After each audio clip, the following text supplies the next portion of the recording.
So you just bought yourself an airbrush and you're struggling to find the time to practice. Well, in this video, I'm going to share with you the main things that you need to practice and what sort of time you need to put into this so that you get some results. So one of the first and most obvious things that you need to do if you do want to focus on airbrushing is make the time. So cut out on things like Netflix, video games, anything that you're currently doing that might be taking up 1 to 2 hours of your time every night. Cut them out and swap them over with some time dedicated to airbrushing. To create airbrush artwork, whether it's somewhat basic to very detailed, will take some time. So don't give up straight away. But before every airbrushing session, I would practice some basic techniques that will get you warmed up for the project that you're currently working on. The first technique that I'd practice is a basic warm-up. And I've just put some Trident pre-mixed blue into the color cup. The airbrush that I'm using is the GSI Krios PS289.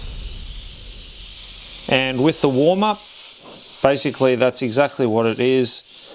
Keeping your air pressed down at all times, pulling back for paint only, so make sure you're using that double action correctly, and then just drawing some lines, even coming back a bit further, doing some shadows. You can do some circles, put a bit of a shadow in there. So anything you wish, even write your name.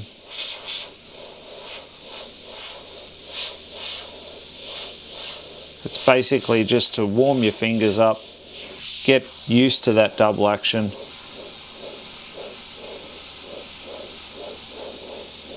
And get you set up and prepared for the artwork that you're going to be working on.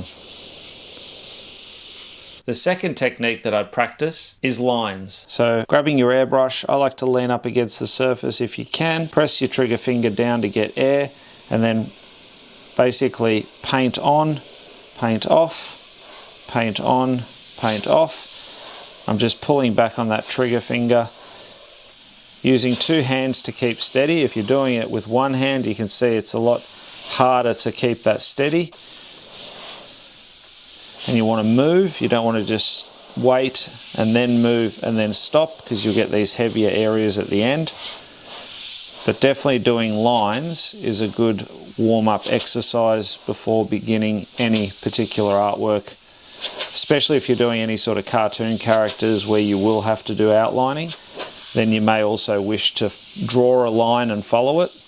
The third technique that I practice is dots. And when I say dots, I mean fine dots. And now to get yourself ready for some fine detail when you do create your artwork, I like to practice my dots. So just try and do some nice fine dots. I'm up really close. And you'll notice that I'm not using my air cap either. I always take it off. It's personal preference. I just prefer it. Makes it easier to manage any tip drying, which is the paint that dries up on the end of your nozzle.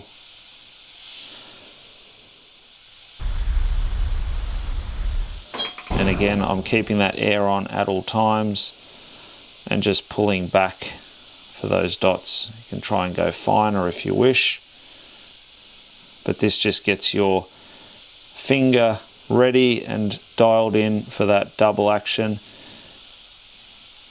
And by doing them underneath each other, you've got to also work on your accuracy a little bit.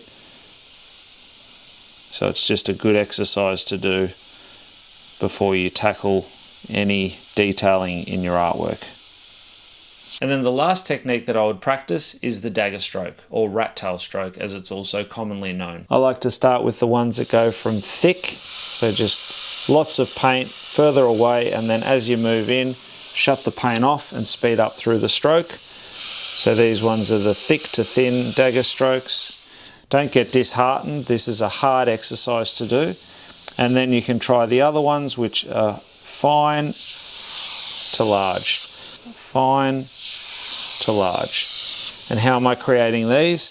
Well, I'm going up nice and close, only pulling back a little bit, fairly fast, then slowing down, moving away from the surface and pulling back on my trigger finger, almost the entire way as I'm going nice and slowly through this section. So how much time do you really need to dedicate to airbrushing to reach those airbrushing goals? Well, the short answer is as much as possible. The more you airbrush, the quicker you're going to get used to the double action and the feel of the airbrush, and the more artworks that you create, even mistakes that you made, you're going to learn more and more as you go on. Just like if you were learning something else that's new. But I want to give you some steps to maximize the time that you have. So one thing that I would suggest that will save a lot of time is that wherever you're deciding to airbrush, that section is set up permanently. Obviously that won't be possible for everyone, but that already will save a lot of time. So set that up, leave it as it is. Have all your extraction fans and whatever you need close by, as in your paints, your airbrushes, the compressor, all that sort of stuff, so that you can just walk in, sit down or stand up and get into some airbrushing. With the exercises that I showed you in this video, I would recommend that you do at least say 10 minutes or maximum 15 minutes of warm-up exercises. So running through the ones that I showed you. If you have access to my online course, well then there's a lot more basic exercises in there that you can practice. Once you've done your initial warm-up, then obviously I would spend the rest of the time airbrushing as much of the artwork as possible. But for most people, I would say around about the 2-hour mark is a good amount of time, because you sort of get into the swing of it and then you can really progress through your artwork. If you don't have that much time, then split the artwork up over numerous nights or days, depending on when you can airbrush. And there will be times when you hit difficult parts within your artwork. It still happens to me today. And what I would recommend is that if it's really bothering you, walk away, don't continue to airbrush on that particular night or day, come back the next day and then work through that problem, and you'll find it's a lot easier when you've got a clear mind and you're fresh. Sometimes trying to persist can mean that you're going to ruin your whole artwork.